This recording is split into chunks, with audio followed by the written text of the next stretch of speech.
కాంగ్రెస్ బీజేపీల విధానాల వల్లే ఏపీ తీవ్రంగా నష్టపోతోందని విమర్శించారు చంద్రబాబు. అప్పుడు కాంగ్రెస్ పార్టీ రాష్ట్రాన్ని అడ్డగోలుగా విభజించేస్తే ఇప్పుడు న్యాయం చేయకుండా బీజేపీ కూడా అదే దారిలో వెళ్తోందని ఆరోపించారు. ఇక రాష్ట్రంలో ప్రతిపక్షం కూడా బాధ్యతారాహిత్యంగా వ్యవహరిస్తోందంటూ మండిపడ్డారు.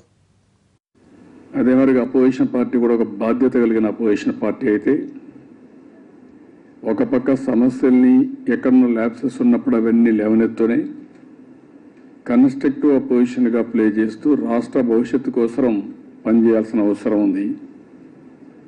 దురదృష్టం ఇప్పుడుండే అపోజిషన్ పార్టీ అయితే అభివృద్ధికి అడ్డుకోవడం, ఎక్కడికక్కడ నరేగాలో పనులు అయిపోతా ఉంటే ఎట్లా అడ్డుకోవాలి, లేకపోతే పోలవరం ప్రాజెక్ట్ని ఏ విధంగా అడ్డుకోవాలి, అన్ని పనులు అయిపోతే చెడ్డ పేరు వస్తుంది కాబట్టి వాళ్ళకి ఏమి ఉండదు కాబట్టి మనల్ని అడ్డుకునే పరిస్థితికి వచ్చారు.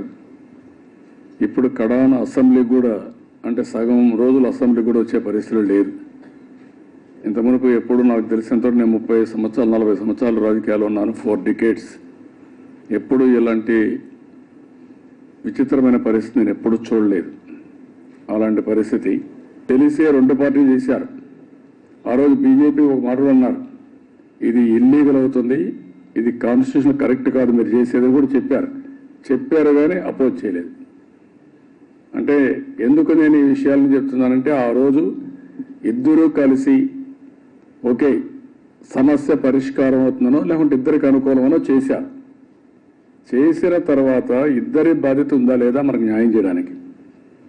జాతీయ పార్టీలుగా ఉండే 2 పార్టీలు మనకు అన్యాయం చేసే పరిస్థితి వస్తే ఏ విధంగా ఉంటుందో వాళ్ళు ఆలోచించాల్సిన అవసరం ఉంది. మనం అందుకని ఇప్పుడు చాలా స్పష్టంగా ఢిల్లీలో కూడా మన ఎంపీలంతా కూడా గట్టిగా ఫైట్ చేస్తున్నారు. మనం అడిగేది ఏ మాత్రం కూడా ఏదో మన స్వార్థం కోసమో లేకుంటే ఎక్కువ అడగడమో లేకుంటే ఎక్కువ డిమాండ్ చేయడమో ఇవి చేయడం లేదు. ఆ రోజు కూడా కాంగ్రెస్ పార్టీ ఏ మాత్రం కూడా ప్రజల మనోభావాలను పట్టించుకోలేదు, చర్చలు చేయలేదు, కనీస ధర్మాన్ని పాటించలేదు, ఏకపక్ష విభజన చేశారు. అందులో కూడా 2 విషయాలు మనం చూస్తే, ఎందుకంటే మనం నిర్మోహమాటంగా ఎవాల్యుయేట్ చేయాల్సిన అవసరం ఉంది. 2 జాతీయ పార్టీలు ప్రవర్తించిన తీరు కానీ ఆక్షేపణీయం.